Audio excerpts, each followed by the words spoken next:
Teman-teman, pergerakan nasional merupakan suatu gerakan yang bertujuan untuk melawan segala bentuk penjajahan di tanah air, tanpa menggunakan perlawanan senjata.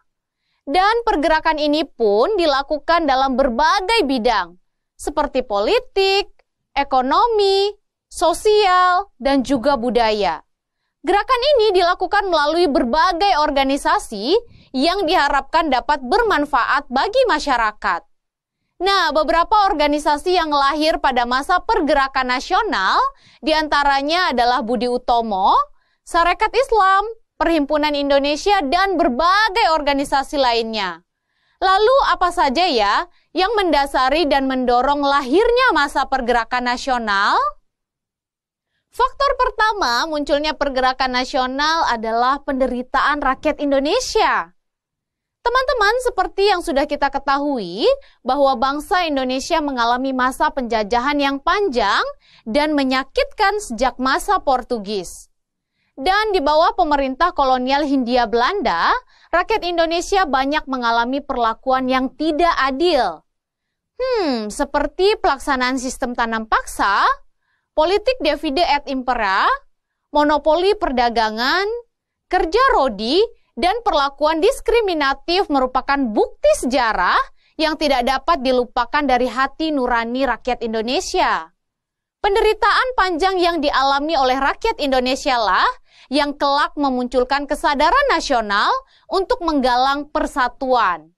Dan atas prakarsa para kaum intelektual, persatuan itu dapat diwujudkan dalam bentuk perjuangan yang bersifat modern. Perjuangan tidak lagi menggunakan kekuatan senjata, tetapi menggunakan organisasi-organisasi yang lahir dari berbagai kalangan. Faktor kedua adalah munculnya kaum terpelajar. Teman-teman, seperti yang sudah kita pelajari pada video sebelumnya ya, bahwa lahirnya golongan terpelajar tidak terlepas dari adanya politik etis.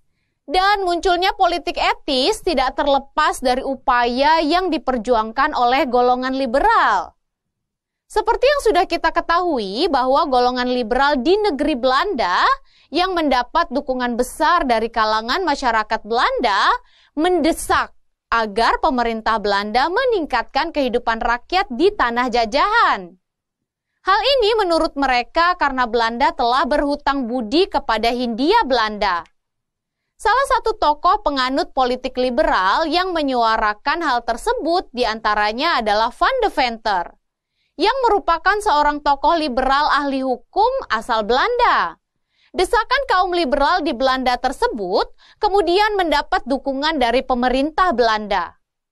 Dalam pidato kenegaraan, pada tahun 1901, Ratu Belanda yaitu Wilhelmina mengatakan negeri Belanda mempunyai kewajiban untuk mengusahakan kemakmuran dari penduduk Hindia Belanda, sebutan untuk Indonesia saat itu.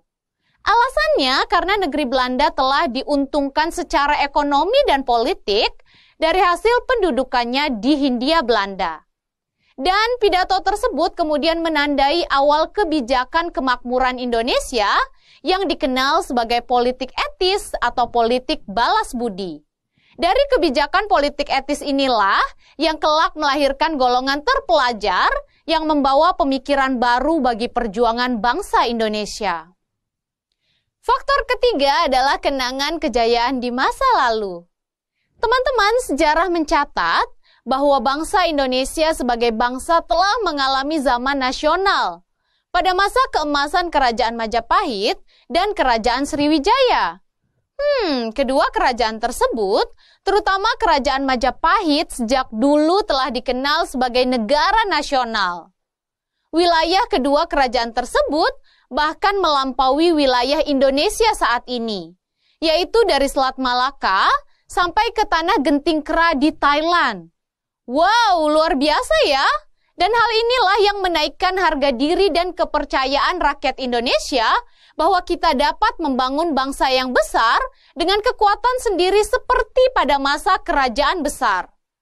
Hal inilah yang akhirnya dapat menggugah perasaan nasionalisme golongan terpelajar pada dekade awal abad ke-20. Teman-teman, berbagai faktor internal tumbuhnya kesadaran nasional, diantaranya yang pertama, karena penderitaan rakyat Indonesia akibat penjajahan. Yang kedua, munculnya kaum terpelajar. Ketiga, kenangan akan kejayaan di masa lalu. Nah, menurut kalian, dari semua faktor internal tersebut, kira-kira faktor apa yang paling mempengaruhi timbulnya kesadaran nasional?